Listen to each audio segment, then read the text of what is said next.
Hey, let's make homemade Cheez-Its. You're gonna start by picking your cheese. I like to use this Chobana sharp cheddar. It's yummy as hell. If you have a food processor, this will work even better, but mine broke. So we're doing it the old-fashioned way, kinda. I mean, I'm using a shredder, but you know what I mean. So you're gonna shred up your cheese. It's a block, so it's like 8 ounces. And then you're gonna shred up as well 4 tablespoons of cold butter, or put it in your food processor. If you have that, it works better. So if you have a food processor, you're then gonna put in a cup of flour, and then you're gonna also add in tablespoons of ice cold water. So it's the recipe I found says 2 tablespoons and then 1 more after, but I always end up with like 4 or 5 tablespoons just to get it incorporated. So I'm doing it by hand. So you see me put it all in here, and then I just start mashing it together. I start off with a glove because it's like really messy in the beginning, and then you're just going to use your hand, or food processor works better, but you know, whatever. You use what you have.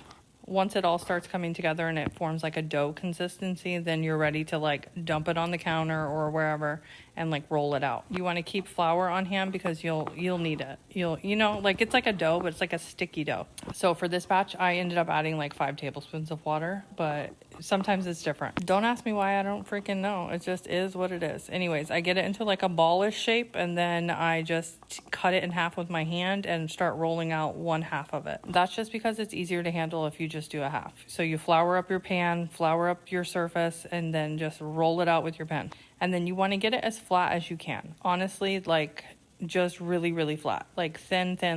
Keep rolling it until you get it as good as you can get it. And then you're just going to cut it into little squares, or use a little cookie cutter of some sort, or buy the little Cheez-It goldfish cracker mold, like whatever you want. I was looking for my cutter, the pizza cutter, because that's what I used to cut it with. I couldn't find it. There it was. So you just cut it into like lines and then go across the other way.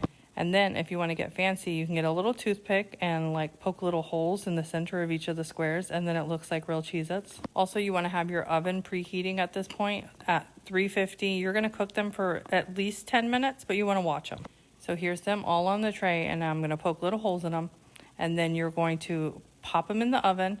You just don't want them touching, but they can be close. They're not going to like puff up that bad. They don't spread or anything. You're going to pop them in the oven. You want to watch them so they look kind of crunchy and golden. See, this is before, and then they come out crunchy. You can flavor them. I did some Parmesan flavored ones and then some just regular salt, and they're so yummy.